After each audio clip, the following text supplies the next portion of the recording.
The girl left the gym and headed toward her house, which was only a few hundred meters away. However, she never showed up at home, prompting the police to begin searching for her. Over time, this case became one of the largest in modern Italy, and its resolution shocked 1 million people. Deep down, no one could have imagined that the details of this story would surpass the plot of any detective film, or that such events could happen in real life.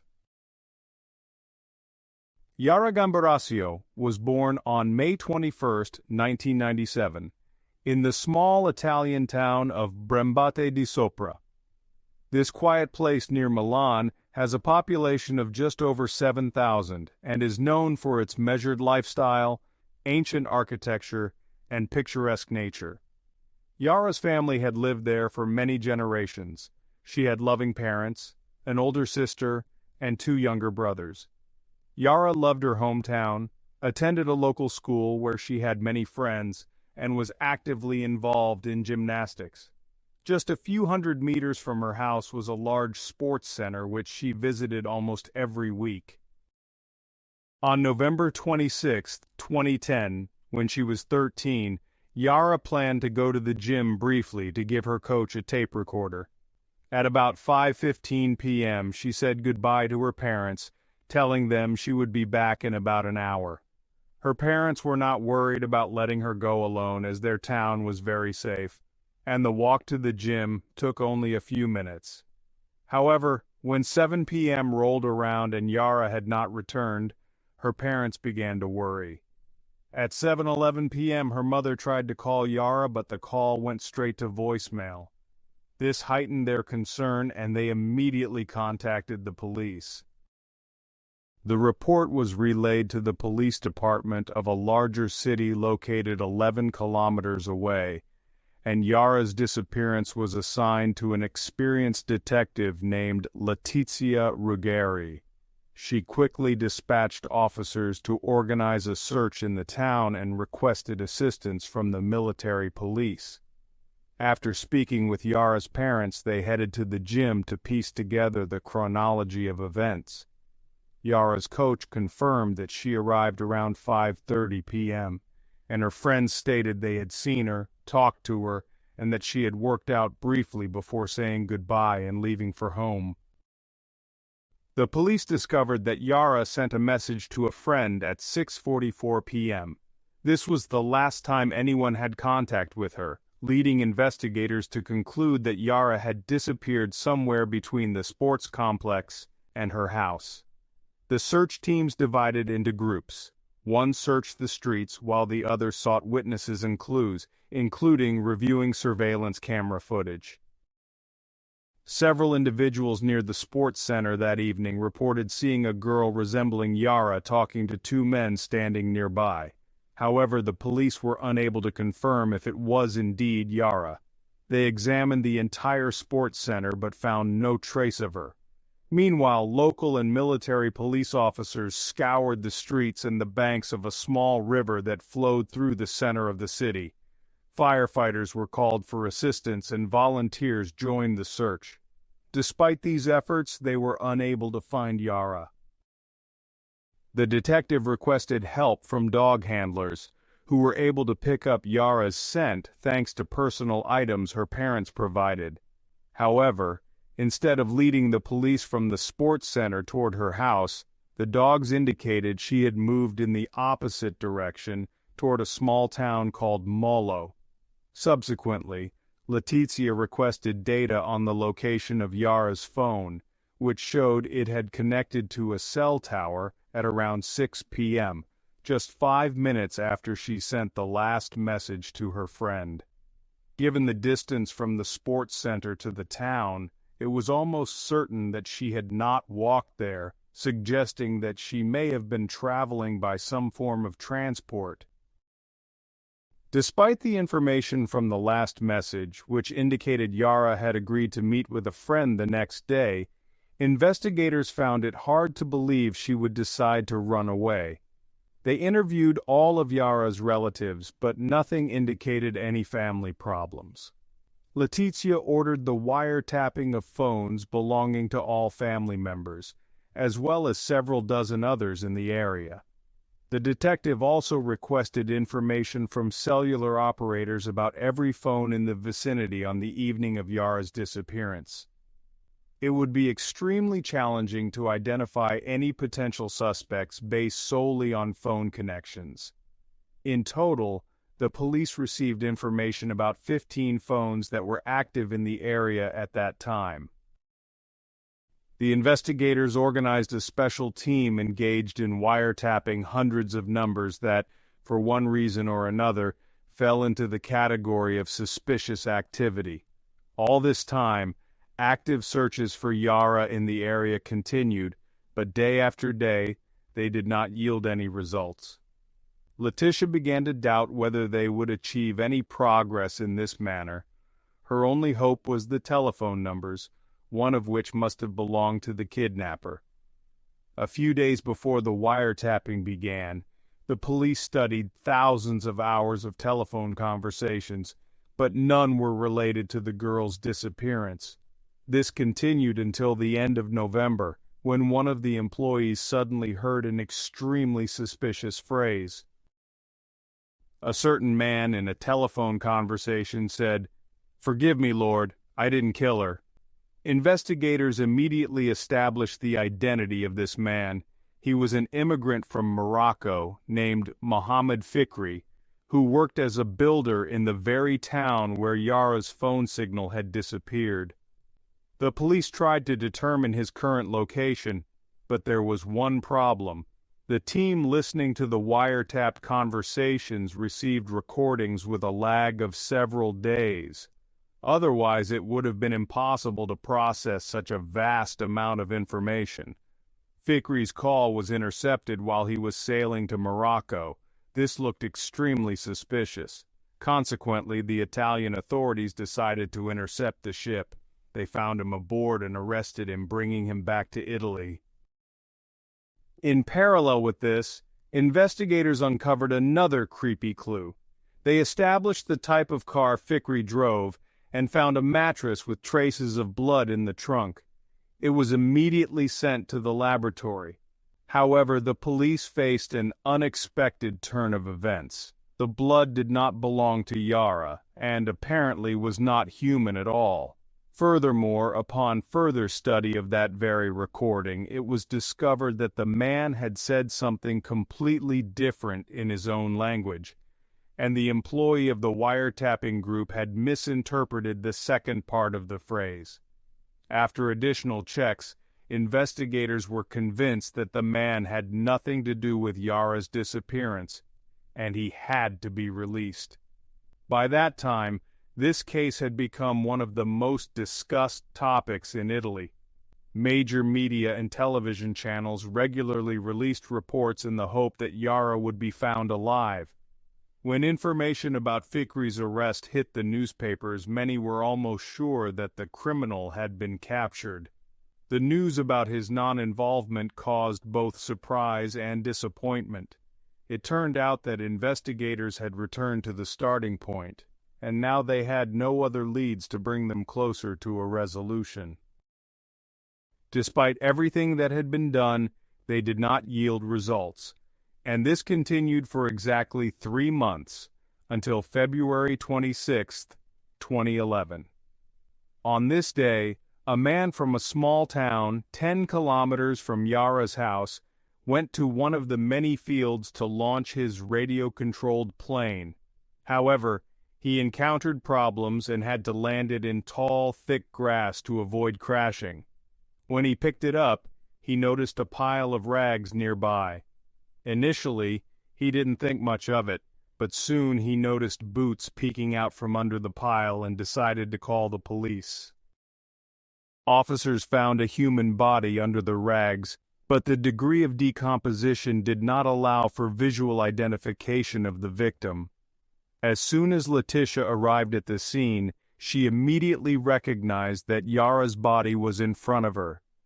She was wearing the same clothes in which the girl had gone to the sports complex months earlier. Next to the body, they also found her house keys, a SIM card, and a removable battery from her phone. However, the phone itself was nowhere to be found. To study the remains, they invited the most renowned pathologist in Italy, who concluded that the cause of death was multiple puncture wounds. She also found no traces of abuse. However, the fact that part of her clothing was missing led investigators to assume that this was part of the motive. They found fiber particles on the body that typically came from a specific type of fabric, suggesting that the killer could have worked in similar production. Additionally, experts found 2 samples of third-party DNA on the victim's gloves and the battery of her smartphone. There were several challenges, however. Firstly, these samples were quite small, making it difficult to identify a full profile. Secondly, no matches with these samples were found in the databases, leading investigators to yet another dead end. 2 months later, Letitia received an unexpected call from laboratory experts. During a more detailed examination of the victim's belongings, they found biological material on her underwear, allowing them to extract a full DNA profile of an unknown man. Now that she had a sample of the killer's DNA, Letitia divided the police into separate groups, assigning them various tasks. They needed to take DNA samples from all of Yara's relatives and friends, as well as everyone who had been in the sports complex. Others were to continue studying information about the location of all phones and compile a list of those who had moved from the city of Yara to the map that evening, subsequently obtaining DNA samples from these individuals. Given the scale of these tasks, she had to wait for weeks for any results. Unfortunately, none arrived, even though 3 laboratories across Italy were working on processing DNA samples. The process could have lasted for years. Over the next few months, the police managed to collect thousands of DNA samples, but none matched the killer's profile. Letitia continued to brainstorm ways to detect the criminal and soon devised an idea. There was a nightclub in the vicinity of where Yara's body was found, and Letitia knew that murderers often leave the bodies of their victims in well-known areas. This club had a reputation for not being the safest place, frequented by people with criminal records. Letitia decided to collect DNA samples from all regular visitors to this club. Detectives assigned several officers to be on duty there on Fridays and Saturdays, asking for DNA samples from everyone present.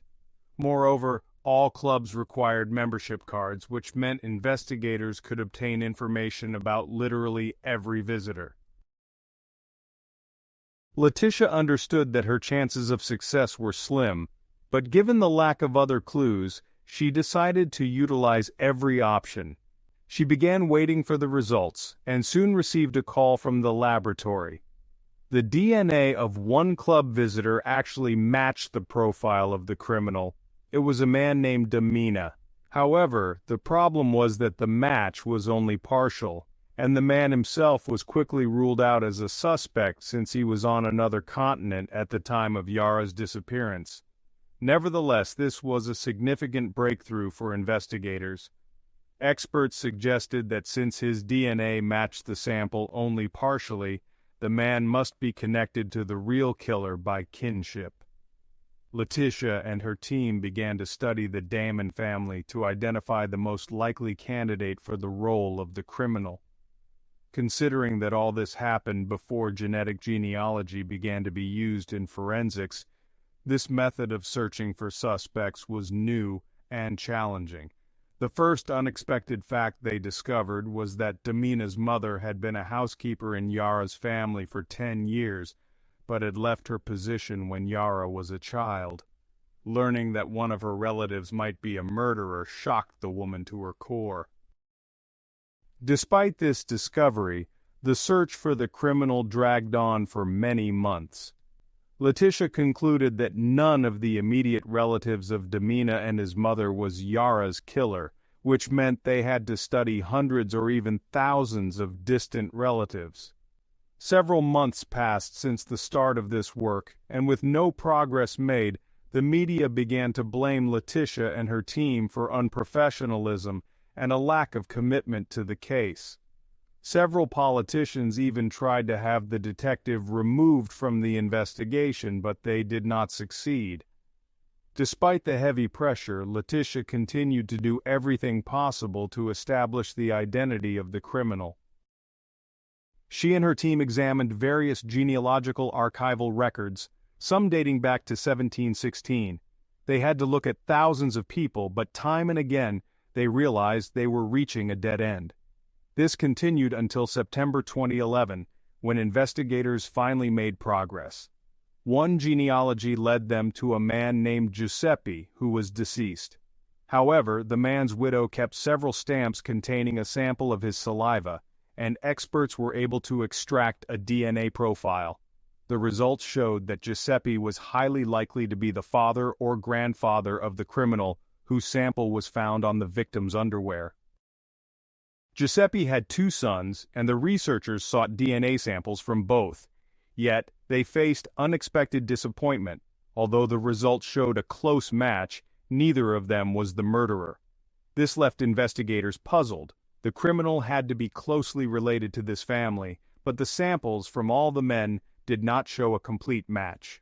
This led to only one option. Perhaps Giuseppe had a son from another woman, of whom his own family was unaware. Detectives focused on this possibility, but uncovering such delicate information proved extremely difficult. They interviewed thousands of people who might have known Giuseppe during his lifetime, and nearly a year later they received an intriguing clue. Starting in the 60s, Giuseppe visited a spa complex in a small town every year in May without his wife. He spent 2 weeks there each time, never bringing his family along. Then Letitia requested archival documents about visitors to the spa complex during those years. To her surprise, they were still kept, and the investigators began to study them. They compiled a list of all the women who stayed at this center at the same time as Giuseppe.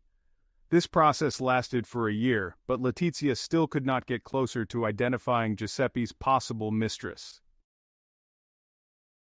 During this time, journalists learned about the investigators' work, and the story of a potential secret spread rapidly. This news generated increased interest among hundreds of thousands of Italians, and journalists eagerly sought out children who might have been born as a result of infidelity.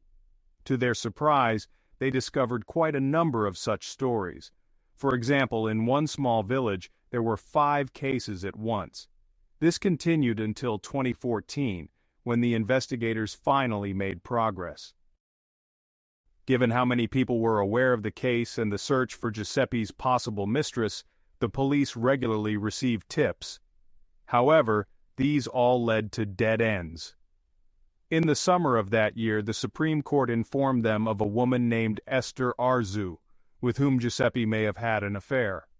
After checking their records, investigators discovered that they had already taken a DNA sample from this woman 2 years prior. However, the initial results showed that she was not related to the owner of the criminal DNA. Nevertheless, Letitia asked the experts to conduct a repeat analysis. Everyone was in for an unexpected twist. It turned out that during the first testing, the specialist had mixed up the criminal's sample with Yara's sample. Now, when another expert compared the correct samples, the police awaited a breakthrough. It was confirmed that Esther was indeed the mother of the killer. Letitia learned that Esther had 2 children, twins, a boy and a girl, whose legal father was her husband. However, investigators suspected that the real father was Giuseppe. They focused on Esther's son, who was 42 years old at the time of the investigation, worked as a builder, and lived in Marlow with his wife and 3 children in the same town where Yara's phone signal had disappeared. Letitia devised a plan to obtain a DNA sample from him without raising suspicion. She learned that he drove along a particular road daily and asked the police to set up a sobriety checkpoint in that area. The man, unaware, complied and provided a saliva sample, which was sent to the laboratory. Almost 4 years after the murder, Letitia finally received confirmation that this man's DNA completely matched the biological sample found on the victim's underwear. This man, named Massima, was arrested, but he refused to admit guilt, claiming he had nothing to do with the crime. Consequently, the case went to court. During the trial, investigators uncovered several intriguing facts that indirectly linked him to the crime. His browser history included intimate searches related to minors, and his phone had been in Yara's city on the evening of her disappearance. But he turned it off at 5:45 p.m. and didn't turn it on again until the next morning. Additionally, his car was seen on surveillance cameras near the sports center just minutes before Yara went missing, although it had no license plates. Before the man's arrest, identifying the driver had proven challenging, but investigators later confirmed that it was the same car Massima drove. Notably, fabric from the seats of his vehicle matched evidence found at the crime scene. The prosecution also brought in a witness who lived near Yara's home.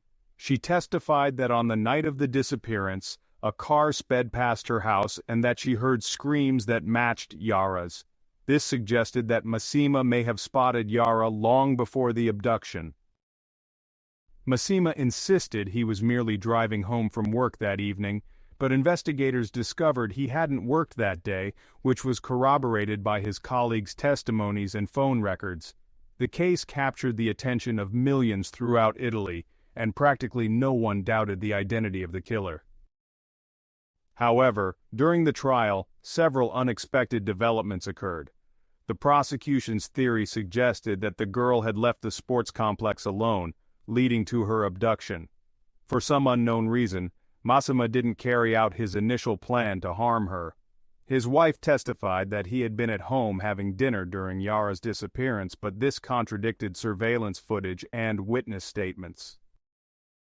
Massima's defense argued for his innocence, presenting various theories. They suggested that a different individual could have caused the blood found on the victim's clothing, possibly through contact with Massima shortly before the crime. The defense also attempted to challenge the DNA examination results, claiming the experts had made an error. They explained that there are two types of DNA. One varies significantly between individuals, while the other changes very slowly over generations. Therefore, they argued the DNA found on Yara's clothing might belong to a relative of Massima. In a shocking twist, the defense introduced a new suspect, a gym instructor named Sylvia, whose blood was also found on Yara's clothing. Sylvia's father claimed that after Yara's disappearance, she cried all night, and investigators discovered she had exchanged messages with her brother that were later deleted. Despite the lack of clear explanations, the evidence was sufficient for the court to find Massima guilty. In the summer of 2016, he was sentenced to life imprisonment for murder, and his lawyers were unable to overturn the decision. Remarkably, the day after the sentencing, his wife visited him in prison and revealed that all three of their children were not actually his.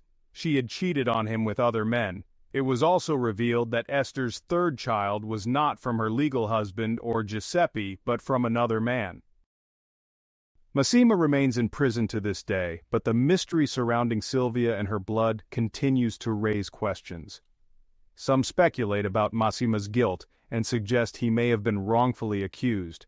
Regardless, this case has become one of the most notorious in modern Italy, with evidence scrutinized by the country's leading experts. Consequently, the likelihood that Massima is innocent remains extremely low. Thanks for watching!